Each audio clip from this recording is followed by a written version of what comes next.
Assalamualaikum warahmatullahi wabarakatuh, sahabat kalian yang dirahmati Allah. Kita penting untuk mencermati perihal dengan isu yang menyebutkan bahwa Anies Baswedan sepertinya akan gagal jadi baca pres. Itu disampaikan oleh media mengingat proposal dari Partai Nasdem bahwa 10 November diharapkan bisa melakukan deklarasi koalisi belum mendapatkan sambutan secara langsung baik dari Demokrat maupun PKS. Demokrat beralasan bahwa jangan buru-buru, kemudian kita juga harus belajar dari sejarah yang kalau kata Benny Kaharman supaya apa yang menjadi keputusan nanti betul-betul objektif, ya tidak ada warna dominan subjektivitas dari pihak manapun anggota koalisi. Dia menyebutkan fakta sejarah bahwa dulu ketika Megawati berpasangan dengan almarhum Kiai Haji Hashim Muzadi itu ternyata juga tidak bisa mengangkat suara dan tetap yang unggul adalah SBY Yusuf Kala.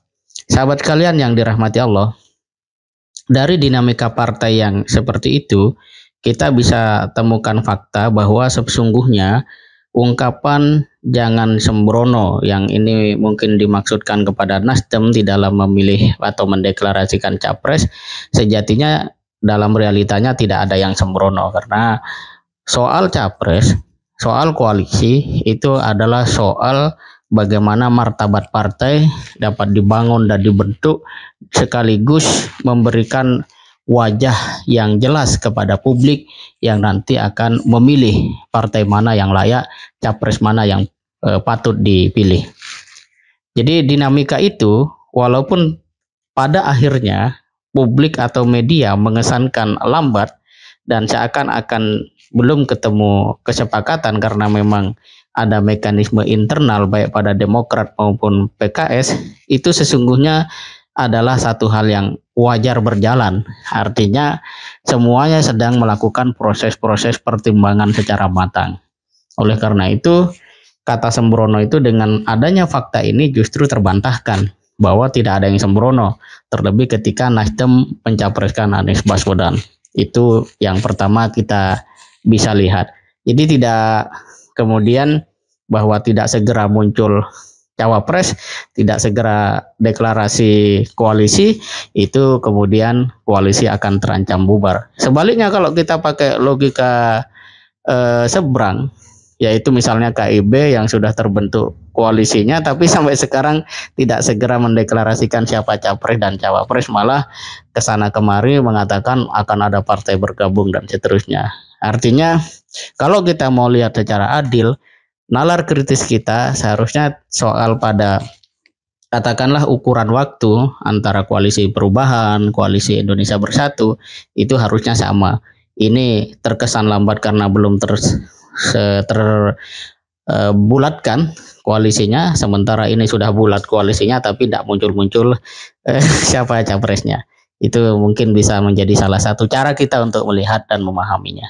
Yang kedua, isu yang menyebutkan bahwa PKS ini sepertinya menjadi katakanlah tanda kutip mahkota yang diperebutkan, putri mahkota bilang begitulah, bisa disebut begitu, yang diperebutkan oleh partai-partai lain di dalam koalisi yang sudah terbentuk, baik itu KIB atau MOKIR, Kebangkitan Indonesia Raya yang katanya PKS akan bergabung kepada mereka. Itu menunjukkan bahwa memang upaya untuk katakanlah menarik minat dari partai yang akan berkoalisi dengan Nasdem itu dilakukan dengan sangat katakanlah sungguh-sungguh ataupun begitu kuat untuk betul-betul kemudian haluan dari PKS dan Demokrat itu bisa berubah, sehingga muncul asumsi bahwa ada kemungkinan PKS dan Demokrat tidak lagi meneruskan rencana koalisi dengan Nasdem. Dan kalau itu terjadi, benar terjadi, maka kandaslah Anies Baswedan sebagai calon presiden. Tapi mari kita lihat bahwa PKS sebagai sebuah partai tidaklah menjadikan nilai-nilai pragmatisme sebagai panduan di dalam menentukan keputusan dan kebijakan. Termasuk di dalamnya adalah Partai Demokrat. Atas dasar apa dia mau berkoalisi dengan partai penguasa, koalisi penguasa yang kemudian selama ini mereka berusaha tegak berdiri sebagai oposisi. Kalau kemudian menjelang Pilpres mereka bergabung dengan partai yang tidak memberikan satu wacana perubahan ke depan karena memang dia melanjutkan pemerintahan yang ada, ya untuk apa selama ini beroposisi? Tentu itu menjadi satu kalkulasi yang sulit untuk orang bisa pahami dengan normal begitu. Artinya posisi PKS, Demokrat akan dirayu dengan cara apapun ya dalam konteks normalnya sebagaimana tadi aspek nilai dan cara mereka berdemokrasi, tentu itu tidak akan menggoyahkan ya koalisi atau niat mereka untuk berkoalisi dengan Partai Nasdem. Sekalipun kita tidak bisa memastikan bahwa Demokrat dan PKS akan betul-betul sepenuhnya seperti yang dibayangkan publik dalam konteks nilai, konsistensi dan seterusnya. Tetapi kalau kita lihat fakta sejarah, ya seperti itu, ya tidak mungkin. Ya mungkin ini yang penting untuk kita perhatikan. Nah, yang terakhir, kalau bisa kita sebut ada skenario untuk menjegal Anies gagal sebagai capres, ya itu disebut juga oleh Effendi Ghazali ya dalam sebuah acara di TV One itu, bahwa oligarki tidak mau punya pasangan presiden apalagi lawan yang sifatnya sangat serius.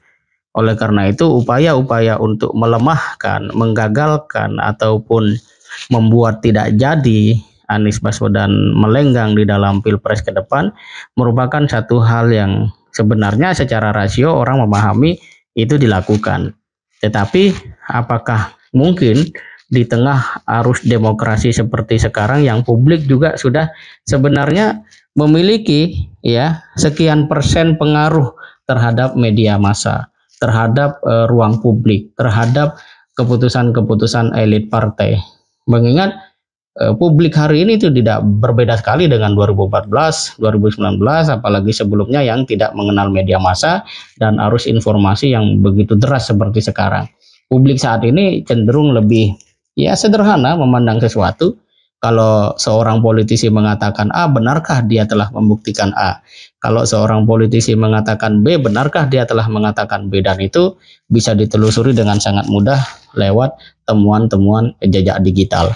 Oleh karena itu, kaitan dengan isu bahwa Anies akan dijegal sebagai baca pres memang potensinya ada, bahkan kita bisa sebut 50%, tetapi untuk koalisi perubahan Nasdem, PKS dan Demokrat ini tetap teguh, itu juga potensinya sangat kuat, mungkin sekitar 70%. Tetapi ketika misalnya elit-elit partai yang akan bergabung dalam koalisi perubahan ini berubah pikiran, maka ini nanti yang akan membuat publik juga akan memberikan pengaruhnya gitu ya dengan opininya masing-masing.